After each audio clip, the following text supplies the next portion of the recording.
Welcome.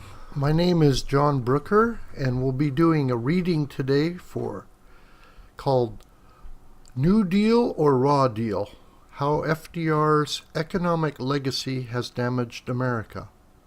The book is written by Burton Folsom Jr., and we're recommending it as part of our curricula for the School of the White Crane, which is producing this video.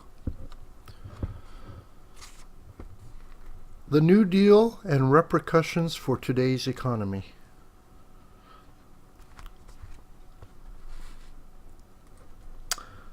The New Deal has been the greatest political force in America during the last 100 years, and Franklin Roosevelt has probably been the most influential president during this time. We can see how FDR and the New Deal defined the Great Depression and the 1930s. But even though FDR died in 1945, the New Deal lived on. Many New Deal programs, even though they did much economic damage during the Great Depression, became part of the American political fabric in the generations that followed. Some, like farm subsidies, cost billions of dollars with no real benefit to the nation. Others, like aid to families with dependent children, not only cost billions but do actual harm to the recipients. Still others, such as labor union monopolies and minimum wage laws, tended to help targeted groups and then hindered others who paid higher costs or taxes and were often explicitly excluded, as blacks were, for example, from benefits. A few New Deal programs were repealed, the WPA, for example. Most were continued, expanded, energized with new federal support. They took on an aura of indispensability. They had been the creations of Franklin Roosevelt himself.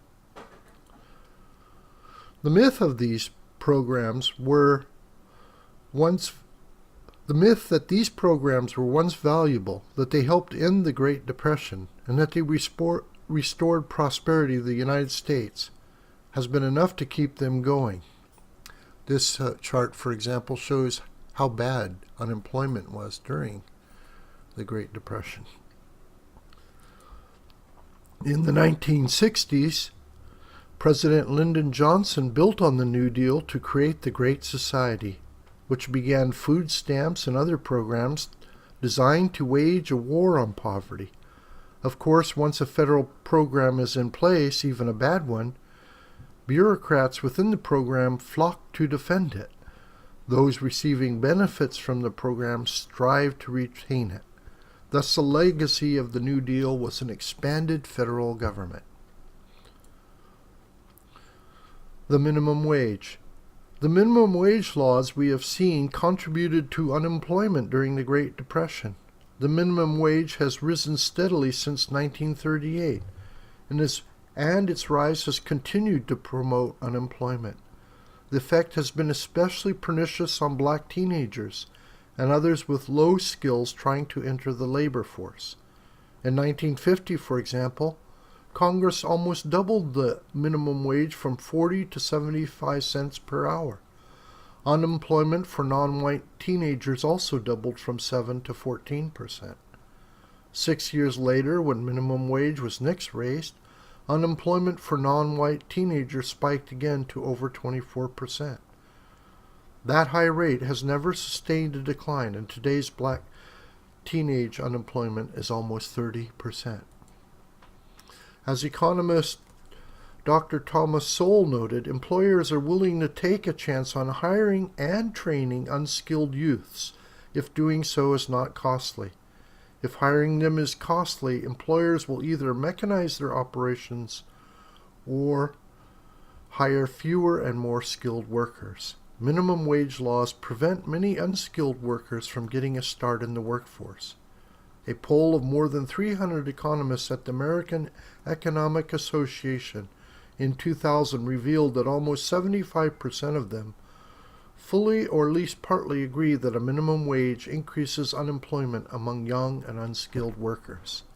The support, however, for this New Deal program is still so strong that the minimum wage was increased from $5.15 in 2007 to $7.25 in 2009. Social Security. Social Security began as a low-cost insurance program. Employees paid 1% on their first $3,000 of earnings, a maximum of $30 per year. The payments from both employee and employer have steadily increased, with the Medicare tax now included to more than 7.5% on employees' first $102,000. The program has also proved to be financially unsound. No longer do accrued funds for future retirement as was intended in the 1930s.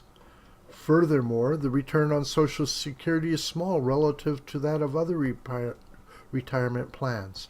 Black Americans whose life expectancy is lower than whites often pay in much more, an estimated $12,000 more than they ever receive.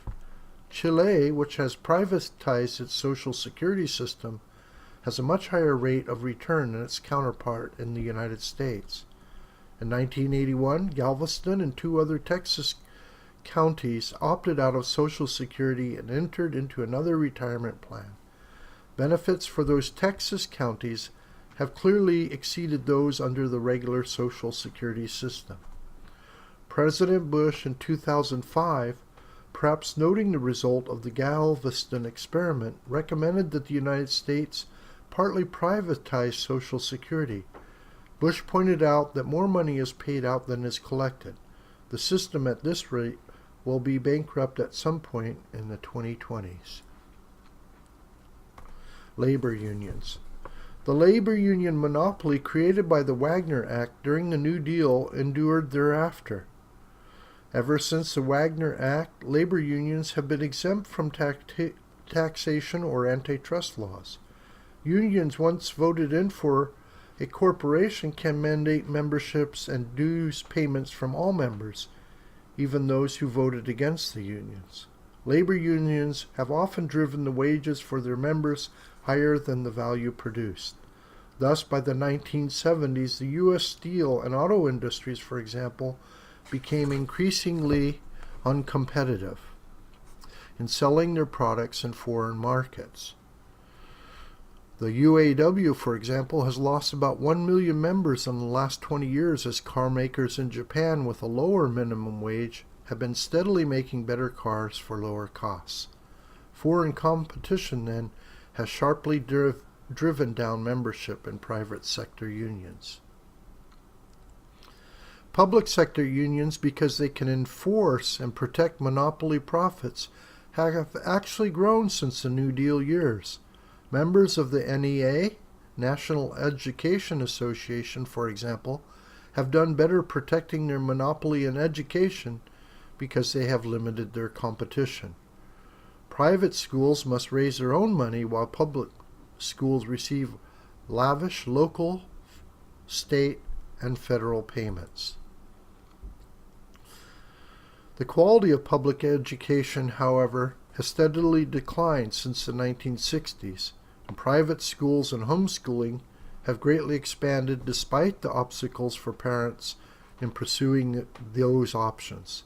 The NEA endorsed Jimmy Carter for president in 1976, its first presidential endorsement in its 119-year history, and President Carter in return established a Department of Education, which has sharply increased the flow of funds to public education. Industries with labor unions have tended to be less productive than those industries without unions.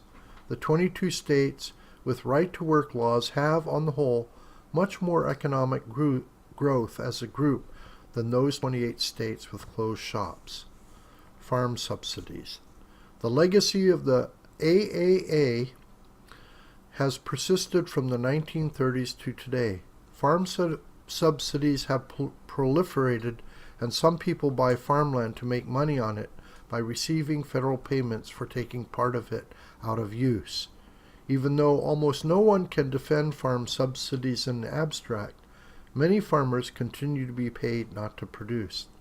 In fact, these farm subsidies, which were created during the worst depression in U.S. history, have grown and expanded even during prosperous decades. By 1989, the Department of Agriculture gave the top 29,000 farmers an average of more than $46,000 each.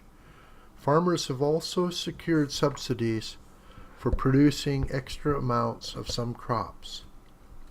In recent years, for example, corn farmers have argued that ethanol made from corn provides an alternative to oil, which often must be imported.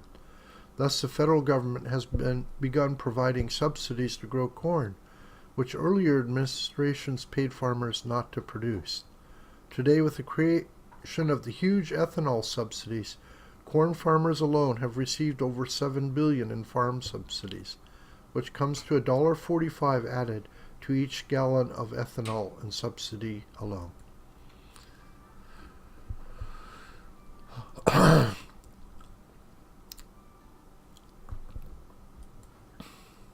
This video is a production of the School of the White Crane.com. The producer is John Brooker. To contact us, schoolofthewhitecrane@gmail.com.